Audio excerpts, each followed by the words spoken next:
Sınavın bitmesini bekliyoruz şu anda. Tüm öğrenci arkadaşlarımıza başarılar diyoruz. Allah emeklerini boşa çıkarmasın.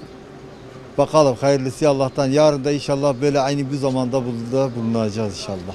Koronadan yani çok iyi çalışmadı ama inşallah başarılı olacağımdan eminim yani. Hedefi tıp. Rabbim hayırlısını yapsın. Allahu Teala onun emeğini de boşa çıkarmasın. Sınav aslında şöyle çok soruları zor değildi, seçici değildi. Çalışan için her türlü kolaydı. Da işte ben pek vakti değerlendiremem. Daha doğrusu işte oluşan hastalıktan dolayı mide bulantısı oldu. Erken çıkmak zorunda kaldım. Ya şu anda moralim zaten çok bozuk. Çünkü yaklaşık bir 40 soru boş kaldı. Hani değerlendiremedim. Hemen çıkmak zorunda kaldım. Bir anda çıktım sınıftan. Seneye kaldım. Sorular biraz zordu. Yani zaten koronadan dolayı okula gitmiyorduk. Kaybımız da olmuştu. Yani ben zor buldum kendi adıma. Edebiyatla matematiği çözdüm elimden geldikçe. Feni boş bıraktım. Hedeflediğim bir yer var. İstanbul. İstanbul Ticaret Bölümü. Sorular ortalamaydı.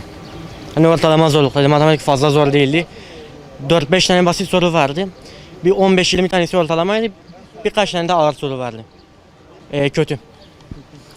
Sözel kısmı iyiydi. Pek çalışmadım.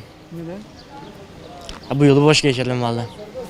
En büyük varlığımız çocuklarımızdır. Biz çocuklarımız için yapamayacağımız şey yoktur. Bu sınav inşallah bütün gençlere, bütün çocuklara, Allah kimsenin boşa götürmesin. Hepsine de başarılar diliyorum. Allah emeklerini boşa harcamasın. Oğlumu bekliyorum.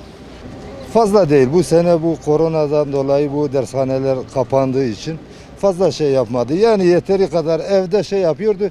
Bence yeteri değildi. Yani ben öyle şey olarak görüyorum. Yeteri değil. Yani sınav nereye kadar ertelenecekti?